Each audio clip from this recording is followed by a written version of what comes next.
Hər vaxtınız xeyir olsun dəyərli izləyicilər. Bir mühüm məlumatı diqqətinizə çatdıracağam. Deməli, bir neçə gün öncə Türkiyənin Antalya şəhərində bıçaqlanan Muay Thai Federasiyasının sədri Araz Musayev danışıb.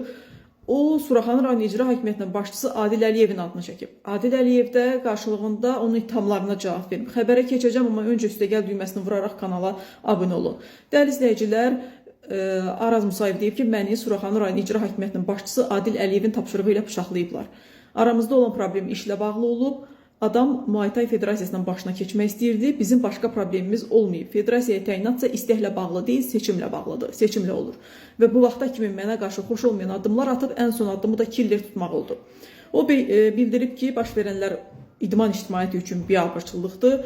Həmin Antalya şəhərindən 100-dən çox fərqli ölkələrdən idmançılar gəlib. Bu ölkələr hadisədən xəbərdar oldular və hamı bizə gülür ki, öz millətimiz özümüzə qarşı belə bir addım atıb. Bu iyrənc hərəkəti nüfuzumuza xələl gətirdi. Adil Əliyev isə qarşılığında bu haqda danışaraq bildirib ki, mənasız cəfəngiyat danışırlar, boş-boş söhbətlərdir. Mənim bu hadisəyə hər hansı bağlılığım yoxdur. Hamı kimi mən də bu xəbəri mediadan oxumuşam və ümumiyyətlə hər zaman mənim haqqımda uydurmalar olur. Ona görə də bunlara əhəmiyyət vermirəm.